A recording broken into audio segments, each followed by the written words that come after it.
Ministro, ¿es verdad que usted, en vez de parirlo, lo tejieron? No, no entiendo nada. Perdón.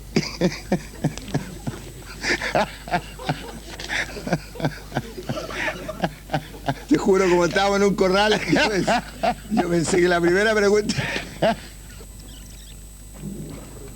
Ministro, ¿es efectivo, es verdad que usted, en vez de parirlo, lo tejieron? No, yo soy como todos los demás chilenos, no soy distinto. ¿Pero por qué dicen que lo tejieron y no lo parieron? No sé de dónde puede salir esa expresión, la primera vez que la oigo. Dicen que es muy peludo usted. Eso sí. Por eso lo preguntaba. Ahí sí que ahora entiendo por dónde va lo del tejido. La verdad que de joven ya tenía problemas, iba a las playas y los muchachos que estaban ahí refrescándose hacían... Yo sabía que era para mí, no había ninguna duda para quién era la señal. Oye, es muy peludo este cargo que está ocupando ahora, ¿no? Difícil, pero al mismo tiempo un desafío interesante. Oiga, y en el colegio con esto de ser tan peludo se lo columpiaban un poquitito, ¿no? Sí. ¿Sí? La verdad que siempre tuve problemas en las playas, en los colegios, en la juventud, ¿cierto? ¿Y con las mujeres? Ahí no fue tan claro que fuera un problema. Y no puedo decir mucho más sobre esa materia. Oiga, pero usted en el colegio, además de que lo jodía por ser peludo, esto del otro, era un buen alumno. Sí, creo haber sido un buen alumno siempre. Fui parte de un curso bastante aplicado. Tenía buena memoria. Así es. A ver, ministro, Jaime Allende Urrutia. Bueno, el primero en la lista. Allende, Avilés, Bordalí, Bozo, Locorre, Echeverría, Eduardo Espejo, Figueroa, y para qué le sigo, me sabía la lista de memoria, porque a los aplicados nos hacían pasar la lista. Y Jaime... Figueroa, ¿Ah? Después Figueroa. Gastelu, ¿Ya? Lira, Lores. Se saltó uno. Jaramillo. Jaramillo, tienes razón. Lira, Lores. Lira, Lores, Moreno, Novoa. Monje. Monje, Pi. Porque teníamos dos Pi. Rodríguez, Sánchez, Valdivieso, Vial. ¿Eh? ¿Qué año eso?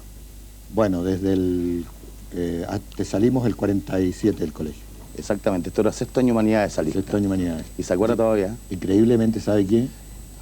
Es un curso que, pasados los años, nos hemos reunido todos los años a compartir, a reunirnos, alegrarnos y además tener la oportunidad de hacer algunas cosas en común respecto de compañeros o de sacerdotes con quienes compartimos amistad en los tiempos del colegio y después seguimos ayudándolos. Y además de tener buena memoria, ministro, usted ya era un dandy en el colegio, ¿verdad eso?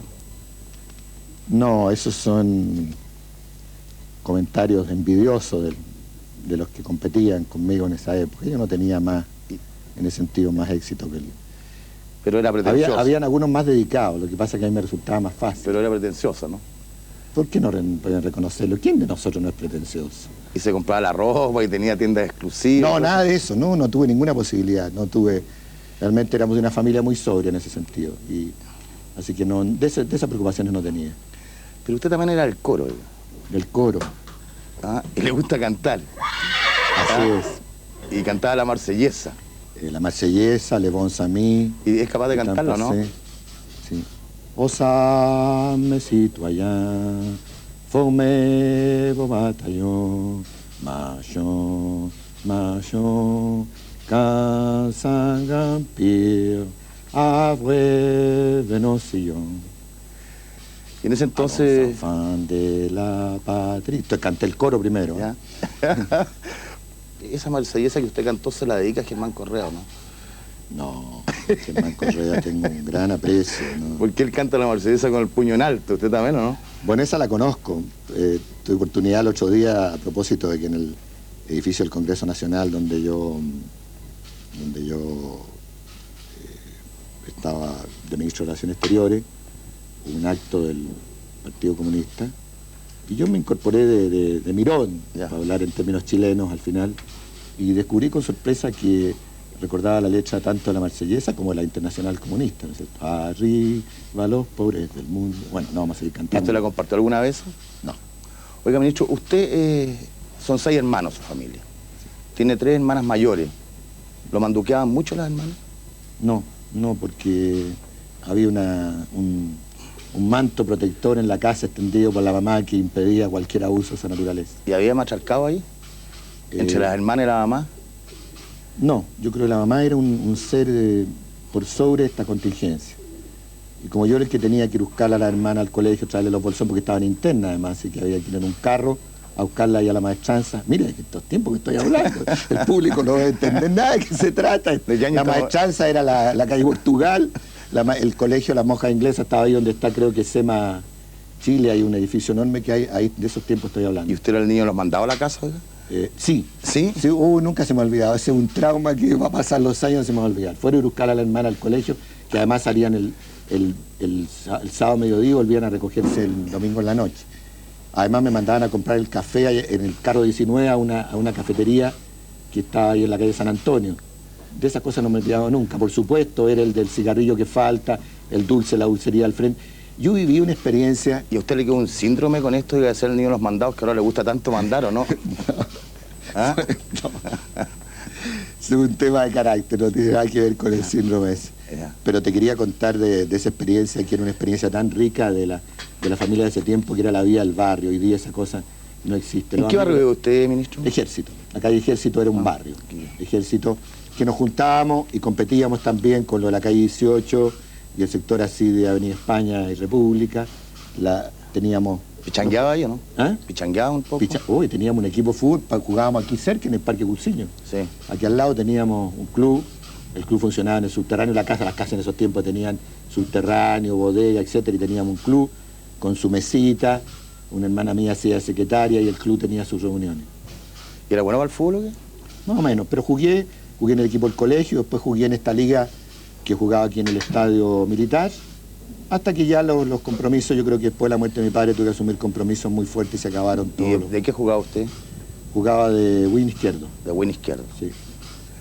Diga una cosa, ministro, usted a los 20 años le cambia radicalmente su vida. Así es. Muere su padre. Así es. ¿Qué significó para usted la muerte de su padre?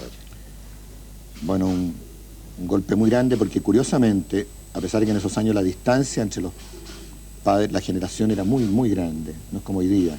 Yo veo la relación mía con mis hijos. Él en el día era un importante, pero él tenía una dedicación a nosotros de los fines de semana que era una entrega total, digamos. Y entonces, y además era una entrega conversada. Yo aprendí con él de la poesía, aprendí con él de la literatura, aprendí con él del respeto a la gente, aprendí con él de la amistad. Era un hombre de una amistad, pero increíble. Él era notario, ¿no? Notario Santiago. Pero además yo creo que lo que más lo hizo conocido en Santiago fue su capacidad de hacer amigos. Aprendí con él de la solidaridad, aprendí con él de tantas cosas que hoy día constituyen el poco capital que manejo. Ahí tiene que entrar a trabajar usted, ministro. Así es. Y entra a trabajar precisamente en este lugar que estamos, en el Club Hípico. Así es. 670 Roma Antica y partieron. Espantando a los perros fue el primer trabajo en la cancha, fue el primer trabajo que tuve. O sea, ¿usted estudiaba Derecho en la Universidad de Chile y espantaba a los perros en la tarde? Y además tenía otro trabajito en el comisariato en la mañana, que tenía que ir al matadero a contar las vacas que se iban sacrificando. Y eso se hacía temprano y después como a las 6:30 de la mañana ahí partía a estudiar a la universidad. Después terminaba la jornada en la universidad y tenía que salir a revisar negocios como inspector del comisariato. ¿Y por qué tenía que trabajar, ministro? ¿Porque tenía que mantener a su familia? Es decir, mantener mis estudios y en alguna manera ayudar a la mantención de mi familia, porque ahí entraron a trabajar mis hermanas, entramos a trabajar todos. Nosotros éramos la típica familia chilena que depende mucho de un profesional que le va bien y que cuando muere hay que asumir ese hecho y ponerse a trabajar. Bueno, ahí espantaba perros, después fue pesador de jinete. Tuve juez de peso, juez de llegada, fui secretario de la Junta de Comisario, inspector de socios, recorrí todos los escalafones aquí en el Club Hípico y fui handicapper muchos años, una tarea difícil, interesante. Y terminó como juez de llegada. Que ponerle peso a los cabecillos, terminé como juez de llegada. Y luego se dedica a ser abogado del Club Hípico y posteriormente al Hipódromo Chile. Así, fui abogado de los hipódromos y me tocó participar en la redacción de las leyes de la hípica en ese tiempo. Estuve vinculado a esta vida a la cual no me he ido nunca, que es la vida alrededor de los caballos, que tiene mucha actividad, pero en definitiva el caballo es el centro de esta vida. ¿Y cómo ascendió tanto, oiga, de espantador de perro a lo que llegó? Será porque he puesto trabajo, empeño en mi vida y una cosa que la tengo muy clara, nunca he hecho las cosas pensando en qué me va a venir como recompensa. Yo creo que ese es un... Si uno tuviera algo que aconsejar a los hijos, yo creo que los míos lo han, sin que yo se los haya dicho explícitamente, no le haya puesto ningún titular, ni le haya escrito sobre esto, yo creo que lo han aprendido. O sea, la mayor satisfacción en la vida es estar haciendo bien la cosa en que uno está, y ahí te vienen lo que algunos piensan que es recompensa, otros pensamos que es carga, pero así pasa. Oiga, ¿usted tiene caballo? Sí. ¿Y corren aquí? Sí, deberían correr, lo que pasa es que los caballos de repente se enferman, le vienen problemas en las manos, son roncadores, y el mío le pasa eso, está hoy día en un pochero. ¿Y cuántos caballos tienen? No, tengo uno, con un hijo y con yerno tenemos una sociedad. ¿Y usted es bueno para apostar también o no? No. Oiga, ministro, ¿y a todo esto dónde quedó Angol? Angol quedó ahí en la frontera, quedó como pueblo de ramal. ¿Qué es Angol para usted, oiga? Explique. Angol para mí es, primero, no tengo recuerdo, porque la verdad que yo me vine a Angol, nacimos en Angol, la mayoría de mis hermanos, pero nos vinimos, cuando mi padre lo trasladaron de Notario a Valparaíso, nos vinimos muy niños. ¿Y a qué distancia está Angol ahora? Ahora estoy a los 800 kilómetros que Angol está de Santiago, me resulta muy difícil volver, espero hacer una visita. Ahora que la autoridad supongo que irá a Angol y lo declararán hijo ilustre, ¿no? Por lo más y menos. No espero lo de hijo ilustre, espero devolverle el cariño a Angol.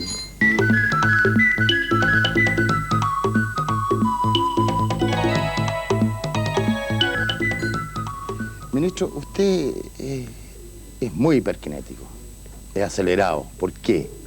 Bueno, esa es la opinión de la demás gente. Yo, si tú estuviera consciente de Los eso. cercanos suyos dicen que es hiperkinético y que es acelerado. Sí, así es. Sus hijos dicen que se metía antes a ordenar la pieza, por ejemplo. ¿Eso es efectivo? Así es. Llegaba y se metía, ¿no? Hay una cosa que ha sido manía, para hablarlo en términos de lo que la gente ya, que es el orden. No soporto ni las piezas desordenadas, ni oficina desordenada, y por supuesto me carga la indisciplina, la impuntualidad de la gente, las cosas que no se hacen. Y efectivamente se metía en la pieza de sus hijos y le ordenaba las piezas. Así es. ¿Sí? Así es. ¿Y a la pieza de sus hijas también?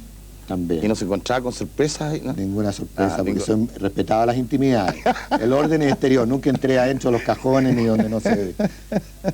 Oiga, es verdad que cuando usted riega, o sea, una terapia suya es regar, ¿o no? Así es. Pero riega... Pero ahora no, porque ahora tengo una casa con riego automático. No, pero espérese, pero hasta hace poco tiempo usted regaba el jardín. No hay nada que me descanse más, y los que riegan el jardín saben de qué estoy hablando. Ya, pero el punto... Nada que descanse más que... Es que lo que hago es lo siguiente, que usted regaba el jardín de su casa afuera y terminaba regando el jardín de todo el vecindario. No, ¿Eso es efectivo? Yo creo que lo que más me echan de menos son los de la calle Triana. La calle Triana es una calle chiquitita que está ahí en Eliodoro Yáñez, detrás de la estación del metro Salvador, en que yo tenía una manguera como de 100 metros de largo. Entonces, por supuesto, regaba, pero además no había jardín que regar, porque realmente regaba, pero le regaba a todos los vecinos, y yo creo que me echan de menos, porque ahora nunca más le refrescó la calle un vecino. Ahí regaba las casas a todos los demás. Todos los vecinos. ¿Y qué le decían los vecinos cuando felices? No, ahí conversaba, porque ahí de repente se nos inundaba, porque en la conversa quedaba el agua tendida y nos inundaba. Oiga, ¿a usted le gusta turistear? Sí, claro. ¿Y es verdad que cuando usted turistea lleva a la familia en marcha forzada ahí, o no? Bueno, ahí yo me recuerdo mucho, porque dicen mis hijos que los tengo con los brazos morados. Esa es una anécdota de los viajes en auto, o en tren, o en lo que sea, o caminando, porque eso lo aprendí de mi padre. Toda la vida mi padre que nos sacaba nos iba mostrando. Vean esto, miren la puesta de sol, vean qué paisaje tan lindo, miren esa casa, etc. Y yo a mis hijos ahí les golpeo cuando se distraen, entonces dicen que viajar conmigo es quedar con los brazos morados. Parece que lo lleva a marcha forzada, ¿no? Y que dicen que tiene alma guía turista, ¿verdad? Así es, me preparaba todos los viajes con las pocas oportunidades que tuve de viajar al extranjero antes de estos viajes, digamos, de labores de gobierno. Eran muy preparados, sabía lo que iba a ver, estaba preparado, tenía antecedentes, los lugares donde íbamos, no había tiempo que perder. ¿Es verdad que es maestro chasquilla? Sí. ¿Qué le gusta hacer?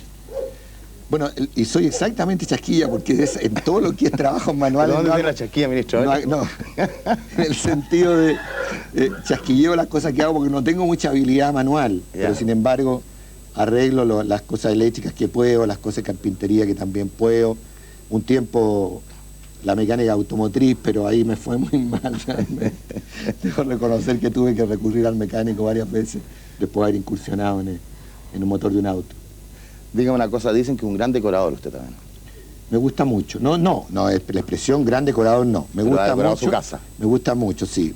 poner las casas, preocuparme... Usted cada los clavitos. Sí, que las cosas tengan cierta ambientación, y en eso también lo he querido transmitirlo a los hijos. Yo creo que soy lo que sostengo, que el gusto se forma, el buen gusto se va educando. Entonces cuando uno viaja, y eso a propósito del interés de cuando uno viaja, si uno mira una vitrina, uno entra a una sala de exposición, uno mira un cuadro, hay todo un arte visual de la estética, de la armonía, y además está puesta en un universo, de manera que también eso te contribuye, y uno trata de reproducir en los lugares que quiere, trata de reproducir ese ambiente.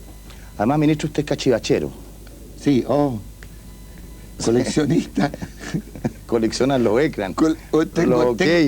Tengo las colecciones de revistas más impresionantes, sí, gráficos, estadios, zigzag de los tiempos viejos, revistas ya de los comienzos de siglo, que esas no las compré yo, sino que las heredé, y realmente uno tiene y ahí tiene la oportunidad de compartir el disfrute de los tiempos pasados, porque te sientas con revistas viejas, y tuvimos hace pocos días en el campo la oportunidad con un amigo que está aquí cerca de mirar estas revistas, y te encuentras con cosas maravillosas en términos de publicidad, de lo que era historia en ese tiempo. ¿Y dónde pelea toda esa cosa, oiga? Bueno, siempre he tenido bodegas grandes donde tenerla. Ahora lo que pasa es que trato de tenerlas a mano, porque lo peor es que esto sea simplemente colección. Si tú no logras disfrutarlo y compartirlo, yo creo que no tiene mucho sentido. Pero diga que lo tiene en una casa que tiene en Lleida usted, porque ahí lo tiene guardado. Bueno, en la Casa del Campo, que es una casa chica, pero le hice bastante estantería. Ya. Entonces eso permite tener muchas revistas a mano. Ministro, ¿por qué tiene tanto tic usted?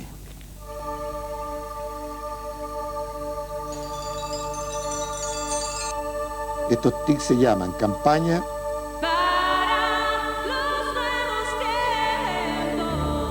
el actual presidente Frei, transmisión del mando, que yo creo que compré el 70% de los tics que tengo, y los restantes son 6 meses de relaciones exteriores y los días de ministro del Interior. La verdad es que antes no lo tenía, y ¿sabe quién me lo descubrió?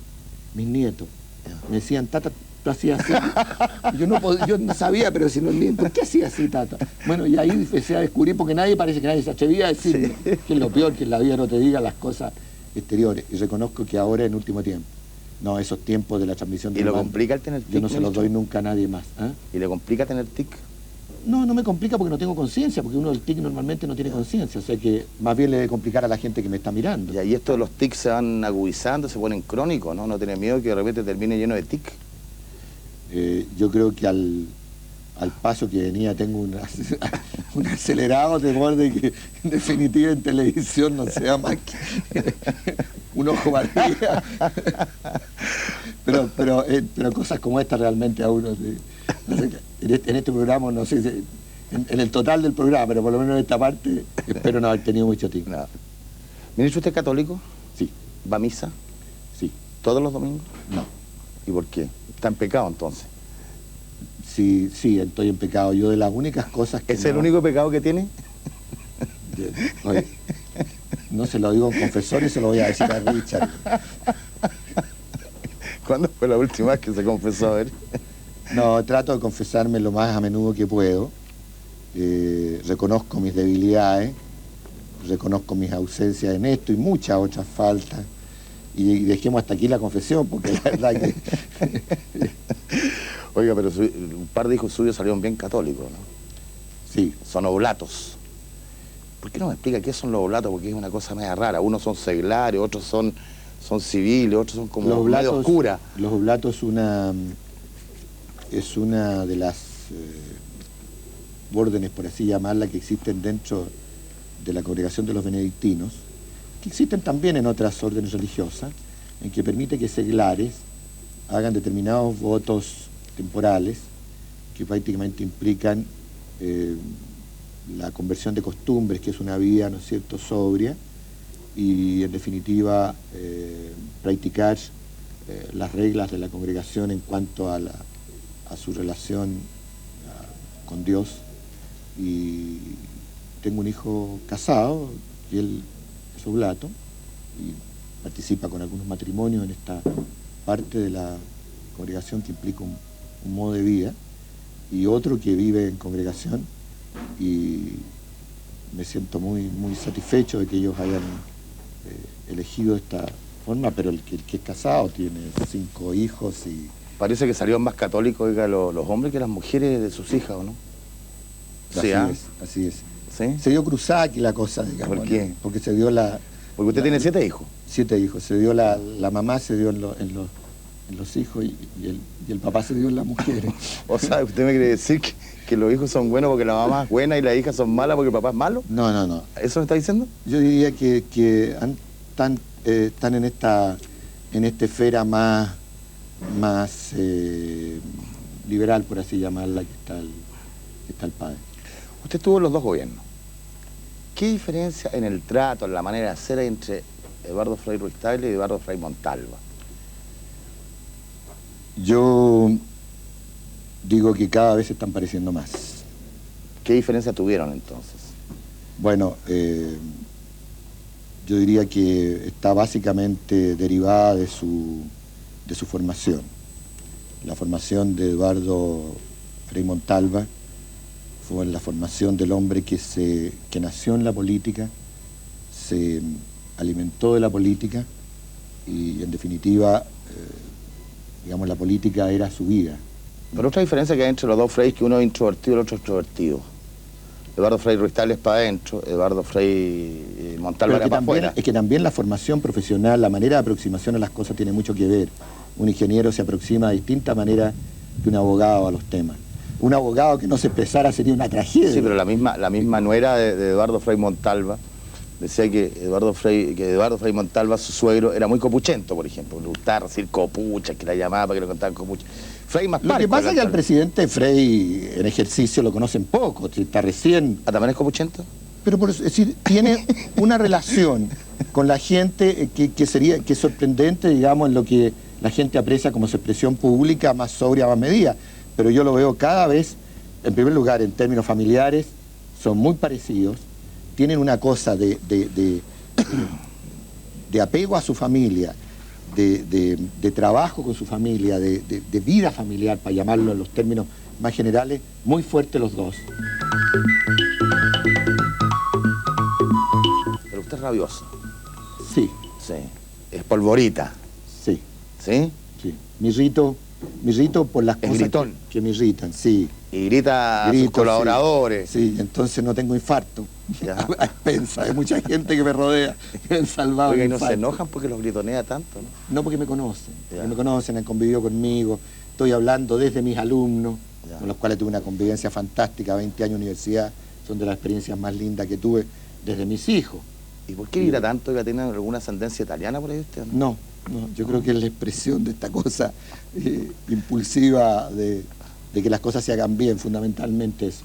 Mi Buenos Aires querido, cuando yo te vuelva a ver. ¿Usted es tangómano? Sí. ¿Cuáles son sus cantantes preferidos? No, definitivamente Gardel. Creo que es difícil encontrar después de Gardel algo...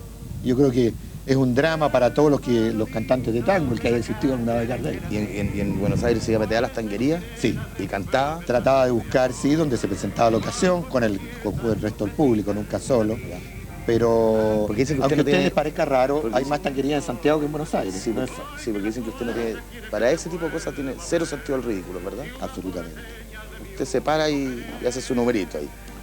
No, tanto como para hacer un numerito, no me gusta hacer centro de mesa. Pero soy lo más ubicado que te puedas imaginar. Ya, pero no tiene problema en cantar delante de la gente. Así como preguntaste cómo me parieron, me alimentaron con Ubicatex. ¿Ah?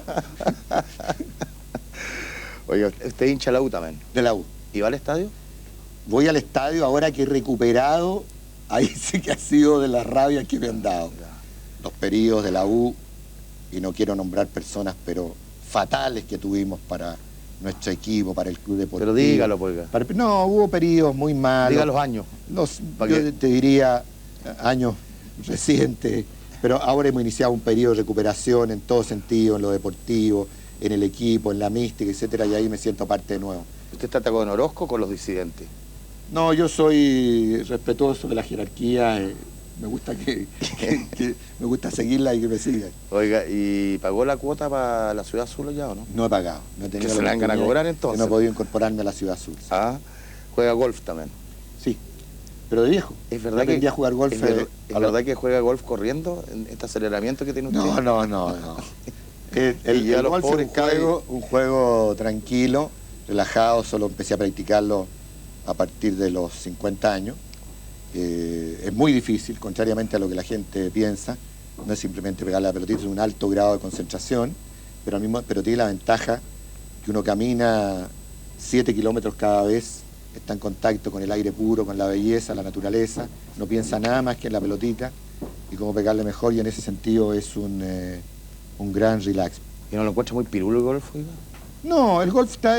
Aquí es un deporte pirulo porque se llama pirulo porque se juega en clubes que son caros de pertenecer, pero en el mundo hay países, por ejemplo, como Estados Unidos, tiene 16 millones de jugadores, Japón tiene 14, 15 millones de jugadores. Pero aquí no se juega golf en La Pintana, digamos.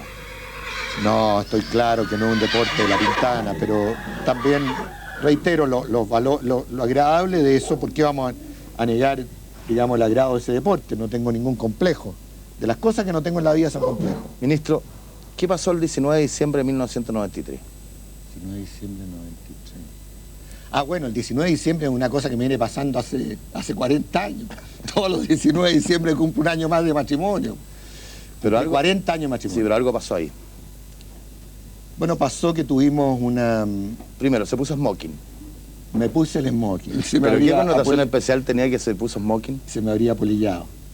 Bueno, de darle cierto sentido de solemnidad a esta cosa. Pero ahí invitó a mucha gente, no. A todos sus amigos, sí, más cercanos. Un grupo de amigos cercanos. Y los niños organizaron una cosa muy simpática en que hicieron un videoclip en que aparecen todas las circunstancias de estos 40 años. Fue muy emocionante. Mi hijo hombre hizo un discurso que nos llegó muy profundamente, no solo a los padres y familiares, sino a todos los amigos. Y uno de repente... ¿Se emocionó, ministro? Me emocioné, la verdad, porque y así lo expresé, porque tuve la oportunidad de oír vivo lo que normalmente a uno le dicen en el funeral. Entonces, eso fue realmente reconfortante. ¿Usted lo pensó que era por cariño o porque querían que se muriera como el cuento? No.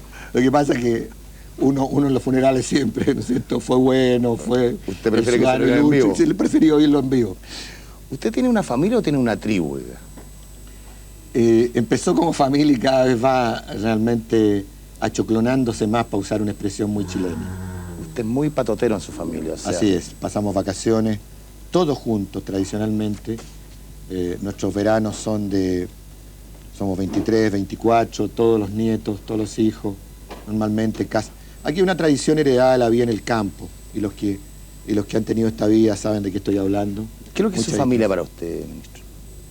Yo creo que mi familia es el soporte de comprensión y de apoyo más grande que yo he recibido, porque realmente el que ellos hayan entendido siempre que tienen un padre ausente, pero un padre ausente no porque los quiere menos. Quiero saber, ministro, si usted se siente en deuda con su familia. Sí. ¿Por qué? Porque ellos han dado toda esta comprensión. Entonces yo he tratado a través de estos momentos, que los momentos que sean muy ricos.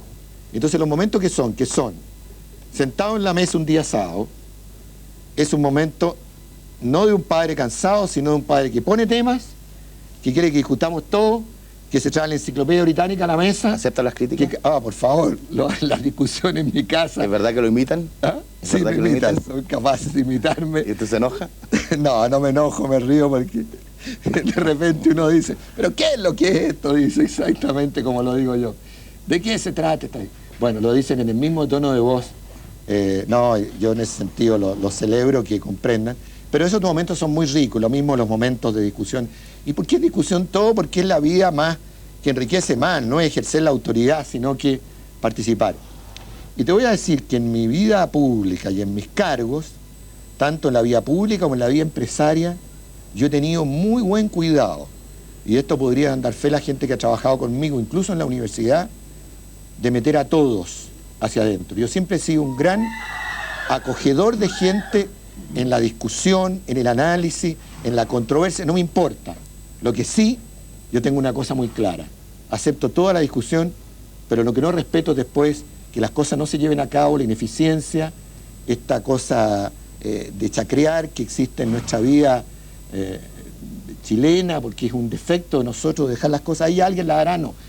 A mí me gusta la discusión, me gusta el trabajo en equipo. Usted ha sido ministro, canciller, un abogado de prestigio, tiene una gran familia, es un gran señor, digamos.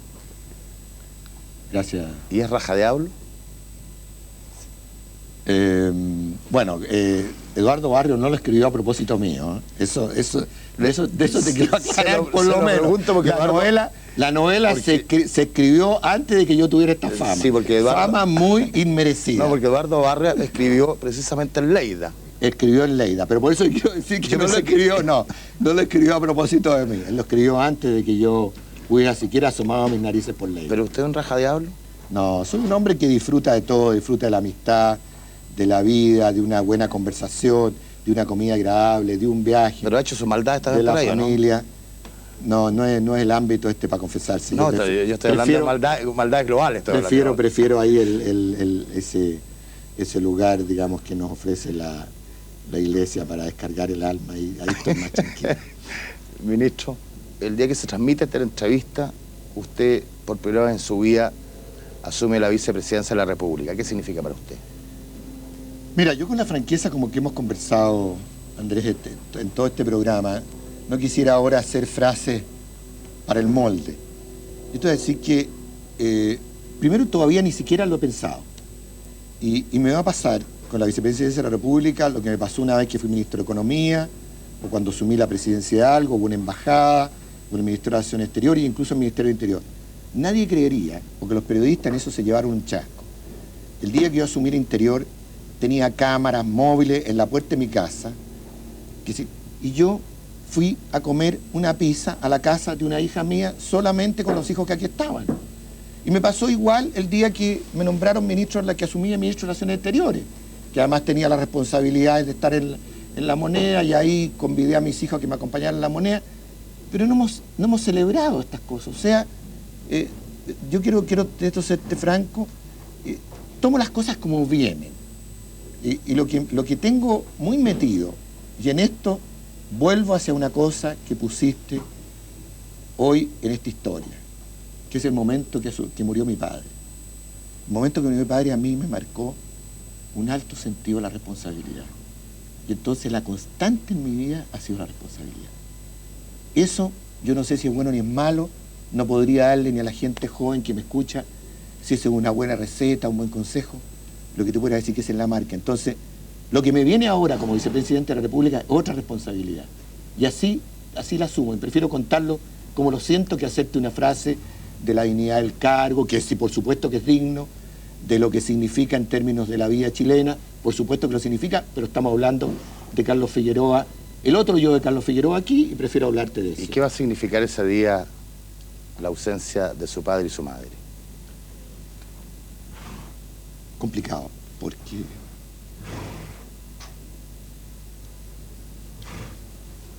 porque no solo va a ser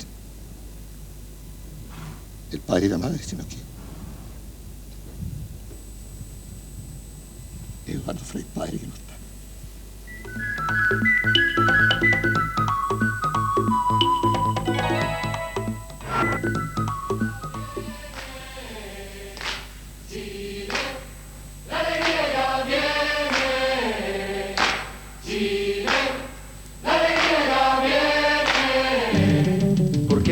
Lo que diga, yo soy libre de pensar, porque siento que es la hora de ganar la libertad.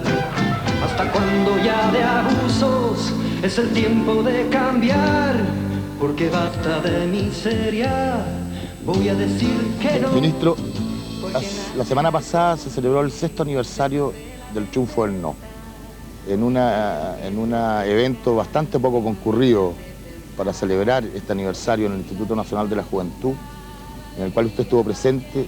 Usted textualmente señaló: siento que hayamos abandonado esta fecha. ¿Qué quiso decir con eso? En que un momento muy importante en la historia de este país, porque realmente fue un acontecimiento histórico y de trascendencia no solo en Chile, sino que internacionalmente. Los mujeres y hombres que estuvimos fuertemente comprometidos con ese momento, hemos dejado de festejar.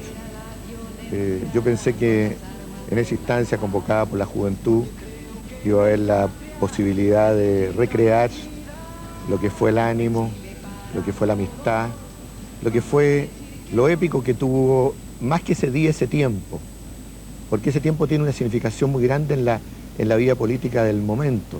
Pero Mircho, ¿usted no cree que se están enterrando cosas en este país? Por ejemplo, lo mismo ocurrió con el informe Rettig, que fue un hito importante del primer año, del primer periodo de la transición chilena. También no queda nada. ¿Quién se está encargando de enterrar estos momentos tan significativos de la historia nacional? Bueno, los pueblos tienen una capacidad de absorción de los hechos muy grande, de manera que en términos de lo que pasa con el común de la gente a mí no me extrañaría. Lo que sí es la obligación de aquellos que creen en los momentos, que fueron partícipes, que entienden su trascendencia y su significado, mantenerlos vigentes. O sea, la culpa es nuestra. La culpa no es del país que estas cosas se vayan. ¿Y qué pasa? Sino que nosotros debiéramos. Yo creo que el espíritu del nacimiento de la concertación se ha perdido. Hoy día... Ya voy a hablar de la concertación, ministro. Le quiero preguntar, ¿usted no cree que en este país se ha perdido la mística, las emociones, las buenas pasiones? Ciertamente, este país se ha convertido en un país demasiado pragmático. Los ideales, las esperanzas, los sueños son mirados simplemente como utopías y no como cosas que ayudan a construir en definitiva la utopía. Yo creo que me preocupa eso. Yo creo que hay un tema que no es nuevo, pero que se ha acentuado, que es el tema del consumismo, de la ganancia, de la lucha por el éxito, que son los factores de medición hoy día con que prácticamente todas las capas sociales se mueven y en consecuencia, por eso uno tiene que hacer un esfuerzo por colocar las cosas, escúcheme la expresión, nobles. No es que lo otro no tenga algún sentido de nobleza, pero más que ennoblecen más el espíritu, tiene que tratar de ponerlas en la agenda de la gente. Usted de su cargo, de su investidura, ¿qué va a hacer por tratar de que esta cosa no se vaya agudizando y se transforme en un país plano, previsto, calculado?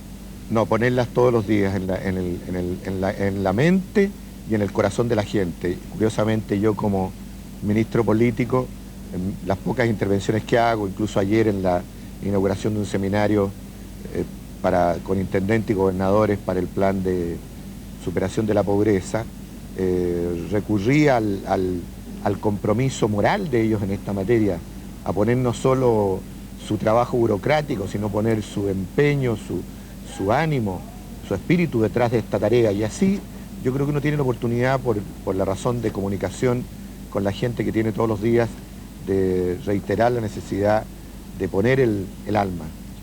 ¿Usted no cree que esto tiene que ver con la forma de hacer política hoy día en Chile? Bueno, ese es un tema interesante de considerar. Yo creo que... Perdón, ¿usted está conforme cómo se hace política hoy día en Chile? No, no estoy conforme. ¿Por qué, ministro?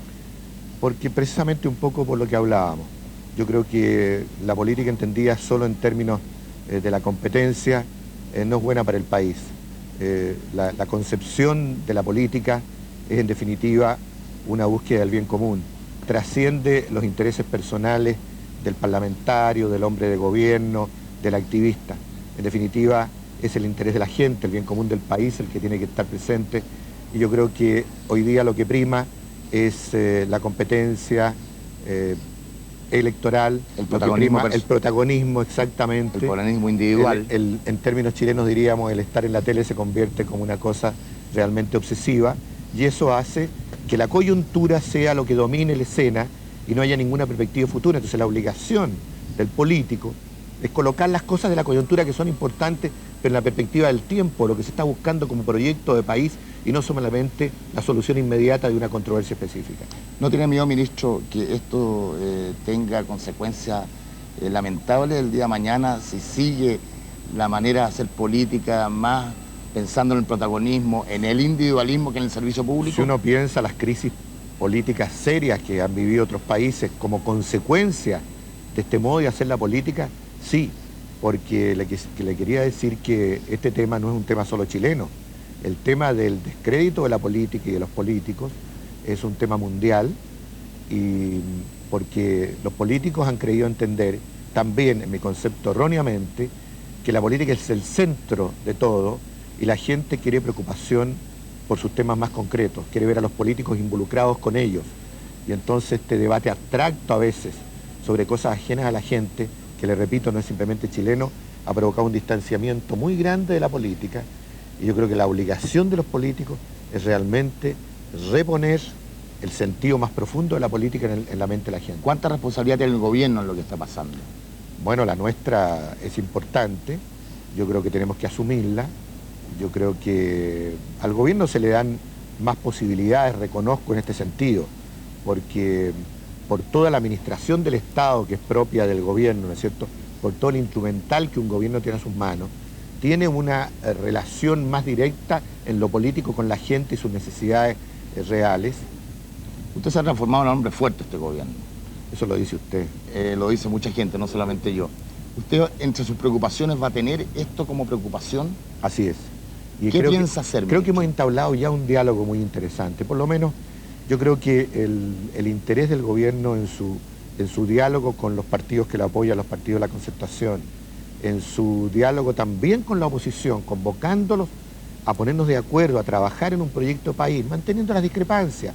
Ellos ven de manera distinta cómo los objetivos se pueden lograr, eso yo lo encuentro muy respetable, pero en definitiva los consensos que en este país han sido tan valiosos en términos de la transición a la democracia, de la consolidación de una estabilidad política, económica y social, que yo digo es un activo que no vamos a perder, yo creo que el gobierno tiene un rol importante que hacer y sobre todo, en definitiva, a través del contacto que tenemos con los agentes de gobierno, las regiones, las provincias, también en los gobiernos comunales, para un contacto más directo con la gente. En este mismo terreno, ministro, la juventud y la política.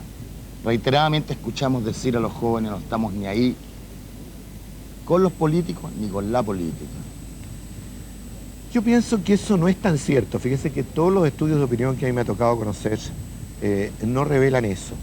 Yo creo que puede ser que los jóvenes no estén ni ahí con la política y los políticos en los términos de hacerla y de actuar de que estábamos hablando. Sin embargo, ministro, el gobierno es parte del aparataje político de este país. Así es. En la última encuesta de IMARC, los jóvenes entre 18 y 24 años bajaron en un 15,4% su adhesión al gobierno. Bajaron de 60 a 45. Eso es un dato. Un dato muy preocupante. Quiere decir que nosotros no estamos recogiendo esa inquietud de la gente joven, que muy convencido de que estábamos, de que nuestra tarea en definitiva apunta a cosas que creemos que los jóvenes comparten, como es nuestro compromiso moral muy profundo de combatir la pobreza, de privilegiar en ese combate a la pobreza la educación, el mejoramiento de la calidad de vida de la gente, el crecimiento económico con justicia, o sea, la modernización justa que es la que este país necesita. Creemos interpretar el sentimiento de los jóvenes, quiere decir que nuestro mensaje no está siendo eficaz y tendríamos que reformularlo. Y le quiero agregar más, ministro, esto es en un periodo de 3 meses solamente. Por eso que coincido con usted que es muy preocupante y tenemos que hacer una reflexión profunda sobre eso. Porque si uno no tiene detrás la gente joven en esta tarea, yo creo que estamos perdiendo un grado de apoyo, de adhesión, con perspectiva de futuro que a mí me parece muy serio. Se abrió el arco iris y estaba la gente rehaciendo la casa, alzando la frente. Toma mi mano, crucemos los puentes, se siente en el aire que gana la gente. Ministro, ¿hoy día existe la concertación en Chile? Yo creo que Contéstemelo derecha. No, yo creo que seriamente, y es una de las preocupaciones que tengo personalmente y que tenemos, es que yo creo que la concertación como una instancia autónoma de funcionamiento real ha disminuido claramente en la proyección que tenía. Me preocupa, por ejemplo, que a nivel de las provincias, de las comunas, haya desaparecido ese esfuerzo. Las universidades, los gremios, los sindicatos. Así es, que ha desaparecido, y de las primeras formulaciones que hemos hecho en esta relación con los partidos es pedir que la concertación sea una instancia propia, de relación, de análisis, de propuestas, pero no solo a nivel de la estructura superior, sino que la proyectemos a lo largo del país. La concertación es un proyecto tan importante en lo que es la modernización con equidad que este país busca, la modernización justa, que es la que queremos realizar, que no solo se trata de realizarla en el diálogo de los jefes de partido con los ministros políticos del gobierno, sino que tenemos la obligación de ahondarla a nivel del trabajo en las provincias y las comunas, pero especialmente en donde está la gente, en las organizaciones comunitarias, en las juntas de vecinos, porque ahí podemos trabajar muy estrechamente, conocer las realidades y trabajar por ellas. ¿No le parece grave que la base de sustentación del gobierno hoy día prácticamente no exista y no funcione? Bueno, existe sumada, ¿cómo explicarlo? Pero existen los timbres. Pero los timbres de los partidos. Lo curioso es que existe la suma, pero la suma a veces no hace el todo. A eso me refiero. La concertación como el todo, esta unidad de propósitos, de acciones, incluso de amistades personales, de compartir una espiritualidad, esa es la que yo echo de menos. Ministro, usted los últimos días le ha tocado pasar por Alameda con General Velázquez. Sí, me tocó pasar con ocasión de ir al Congreso. Leyó un papelógrafo que decía, ¿sabía usted que los ministros van al carbón 3 puntos solo para los funerales? Eso no es, sí, no lo vi, pero si existía ese papelógrafo no es cierto, porque al menos 3 ministros han estado en estos 6 meses de gobierno en un compromiso muy fuerte de trabajo real en la zona del carbón. El ministro de Minería, el ministro del Trabajo, el ministro secretario general de la Presidencia y el ministro de Corfo, que tiene a su cargo todo lo que es el proceso de reactivación en la zona del carbón. De manera que no son 3, son 4 los ministros que han tenido un trabajo muy permanente en la zona del carbón. Ahora, más allá de la ida de los ministros, ¿no le parece preocupante que en una vía pública de mucho acceso la gente esté pensando que los ministros, más que hacer política, se aprovechan de los sentimientos colectivos de la gente? Bueno, la tarea de los políticos es precisamente afrontar esa crítica y saber responder a ella. Si el país entiende, cree que es cierto lo que yo estoy diciendo, que estos 4 ministros han trabajado de esa manera en lo que llamamos el plan de reconversión de la zona del carbón y lo ven resultados concretos, el papelógrafo no me importa. El papelógrafo es parte de la vida democrática y parte de la vida democrática es la obligación nuestra como gobierno de ser capaces de demostrarle al país que realmente estamos trabajando por la reconversión y por la posibilidad de trabajo de los obreros del carbón. Ministro, una última cosa. Usted hoy día ha asumido la vicepresidencia de la República. Sí. ¿No ha considerado en algún momento sacarle el vice a ese cargo? La verdad es que no se me ha pasado por la mente. ¿De verdad no quiere ser presidente de Chile el día de mañana? No, de verdad. No está en mis proyectos de futuro. Gracias, ministro. Gracias a usted.